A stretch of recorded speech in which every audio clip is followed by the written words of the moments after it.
উত্তর চব্বিশ পরগনার সন্দেশখালী, কলকাতা থেকে ঘণ্টা দুয়েকের রাস্তা পেরিয়ে ধামাখালী, তারপর কালিন্দী নদী পেরিয়ে সন্দেশখালী। সুন্দরবন লাগোয়া নদী, বিল, ফেরিতে ঘেরা এই অঞ্চল বেশ কিছুদিন ধরেই সংবাদ শিরোনামে।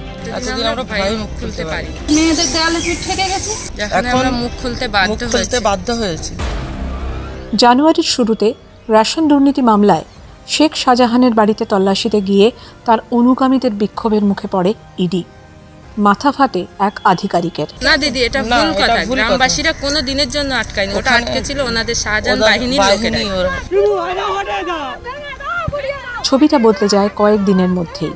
৮ ফেব্রুয়ারি সকাল থেকে শাহজাহান ও তার অনুগামীর গ্রেফতারির দাবিতে পথে নামেন সন্দেশখালীর মেয়েরা।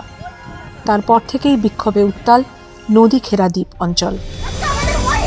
আমরা আন্দোলন করেছিলাম যেসব অত্যাচার শিবু এবং উত্তম সর্দারের লোকেরা আমাদের উপরে করেছে, শাহজাহান বাহিনীর লোকেরা আমাদের উপরে যেসব অত্যাচার করেছে, জোর করে আমাদের বিঘার পর বিঘা জমিন দখল করে নিয়েছে, কারণ নামে টাকা দেয়নি আমাদের 3 বছর কোনো টাকা পয়সা, এবং জোর করে নিয়েও আমাদের কোনো রকম লিজ কোনো কিছুই দেয়নি, টাকা পয়সা কোনো কিছু দেয়নি। আমার ছেলে টিএমসি করতো আগে, তা ও হচ্ছে এই কি বলে এই মুরগির দোকান, সেখানটা টাকা চাইতে গেলেই উল্টোপাল্টা বলবে, রাত্রে 2টো নেই 2:30টার সময় ডেকে নিয়ে তাদেরকে মুরগি দিতে হবে, অসুস্থ হলে শুনবে না, মুরগি দিতে হবে, মুরগি না দিলে ওই দোকান বন্ধ করে দাও।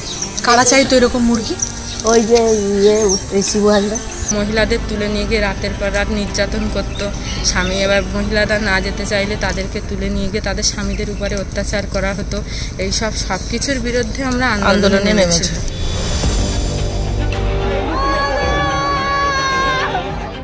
চাষ জমিতে নোনা জল ঢুকিয়ে ভেড়ি বানানো, সরকারি পাট্টা জমি দখল, লিজের টাকা না দেওয়া, রাত বিরেতে মেয়েদের ডেকে পাঠানো, ভুরি ভুরি অভিযোগ।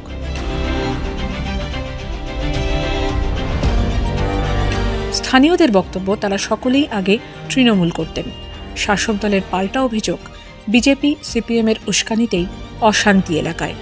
আমরা তো কোনো পার্টি করি না, সাধারণ মানুষ, আমরা টিএমসিতেই সবাই, আমরা মানে এখানকার সবাই টিএমসিতেই ভোট দিয়েছে। এখানে সিপিএম বিজেপি কংগ্রেস কেউ করাচ্ছে না, এখানে সাধারণ পাবলিকই সব করাচ্ছে, কোনো পার্টি এখানে করছে না। বিজেপি বলো আর সিপিএম বলো, কারোর মিটিং মিছিল করার কোনো অধিকার নেই। দেয়ালে পিঠ ঠিক আছে বলে আজকে মানুষ রুখে দাঁড়িয়েছে, না তো এর আগে কোনো কথা বলার সাহস নেই।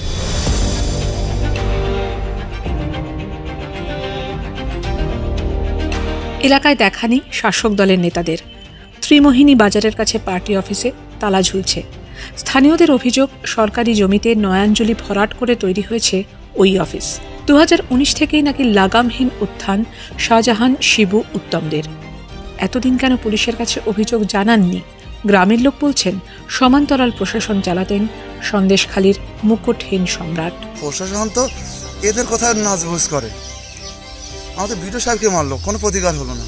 একজন মেজে বাবু থানার ছিল, গণেশ বাবু বলে, কি নামটা গণেশ, তারপর ওনাকে মারলো। পুলিশকে জানালে কোনো ও কাজ হবে না, পুলিশ টুলিশ সব ওদের সব পুলিশের কাছে গেলে শিবুর কাছে যান, মানে শাহজাহানের ডান হাত যিনি, ওনার কাছে যান। এসব কেস আমাদের কাছে না, উনি সব মেটাবেন। যে 3 জনের নাম বারবার ফিরে আসছে সন্দেশখালীর মহিলাদের জবানিতে, তাঁদেরই একজন শিবপ্রসাদ ওরফে শিবু হাজরা, জেলা পরিষদের সদস্য। খোঁজ নেই শিবুর, তবে এখনও গ্রামের দেওয়ালে জলজল করছে তার নাম।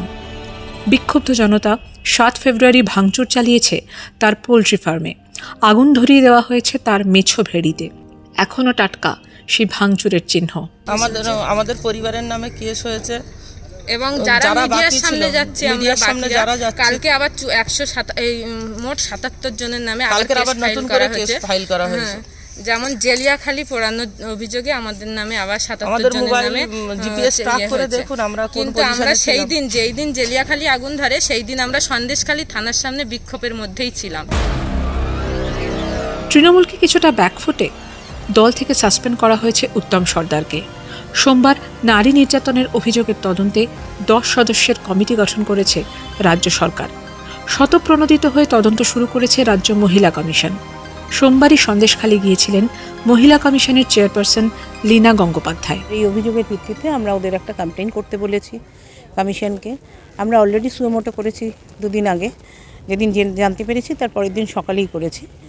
এবার পুলিশের সঙ্গেও আমি রিপোর্ট চেয়ে পাঠিয়েছি পুলিশের কাছে। ওরা বলেছেন 2-1 দিন, মানে আজকালের মধ্যে দিয়ে দেওয়ার কথা। রিপোর্ট যদি স্যাটিসফ্যাক্টরি না হয় আমরা আবার কথা বলবো এবং একটা সম্পূর্ণ এনকোয়ারি রিপোর্ট আমাদের চাই।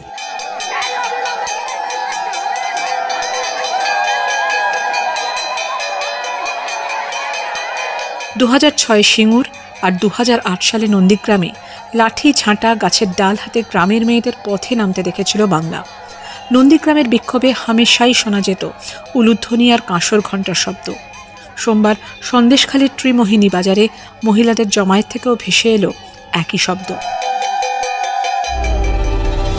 সন্দেশখালীর গ্রামে গ্রামে ঘুরলে কানে আসছে শাহজাহান বাহিনীর অত্যাচারের গল্প।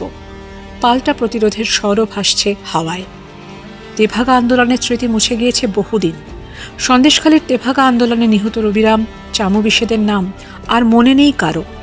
2011 সালে জমি আন্দোলনের কাঁধে ভর করে ক্ষমতায় এসেছিল তৃণমূল। গ্রামের জমিকে ফিরে ফের দানা পাকাচ্ছে প্রতিবাদ। এবারে নিশানায় তৃণমূল। শাসক দল কি পারবে পাল্টা স্বরকে প্রশমিত করতে?